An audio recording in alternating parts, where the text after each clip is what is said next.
Sonido de Libertad cuenta la historia de un agente que renuncia a su trabajo para salvar niños que son víctimas de tráfico de personas. ¿Qué te pareció? Fíjate que me parece que es una película que trae corazón y que funciona como núcleo de un buen guión, una muy buena dirección. Aquí Alejandro Monteverde muestra una evolución que me parece que va por bastante buen camino. Buenas actuaciones, los niños en especial están espectacularmente bien, y Jim Caviezel también impone, al menos a mí, me impone, le compré lo que me estaba vendiendo y me pareció un buen personaje. En general creo que es una buena película que trae una muy buena historia, poderosa, que sí impacta, que sí sangolotea los sentimientos, y creo que cumple el objetivo, que es concientizar sobre este problema a nivel mundial. ¿A ti qué te pareció?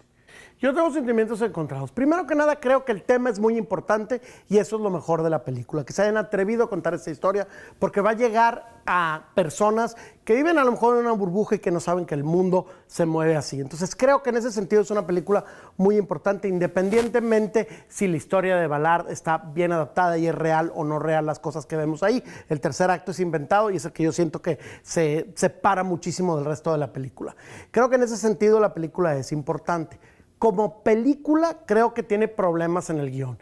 Creo que los villanos son malos, los buenos son buenos, y no hay personajes que estén bien definidos. Con excepción del vampiro. El vampiro es un personaje que tiene un arco y que vemos que hay un cambio en él y que está muy bien actuado. A mí Jim Caviezel no me convenció. Siento que está toda la película como perdido dentro de la trama, y creo que abusan un poco de la musicalización y de los diálogos telenovelescos para lograr el efecto que no era necesario, porque la historia ya de por sí es poderosa y no había necesidad de esos trucos para poder conmover a la audiencia. Con la pura historia lo podían hacer. Entonces, en ese sentido, creo que les falla un poco el guión. Eso sí, es una película que el tema vale la pena y que, como dijo Ángel Mario, va a crear conciencia, y eso es lo que tiene mejor.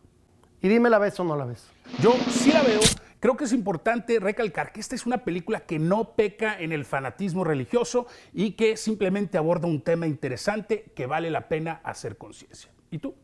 Yo, por el tema, es una película que creo que vale la pena ver.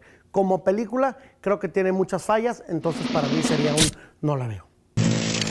El Sonido de la Libertad ya llegó a los cines y nosotros queremos saber su opinión. Si ustedes la ven o no la ven, escriban en los comentarios. Síganos en nuestras redes sociales, estamos en Facebook y en Twitter como La Veo o No La Veo. Y ustedes y nosotros nos vemos en el cine.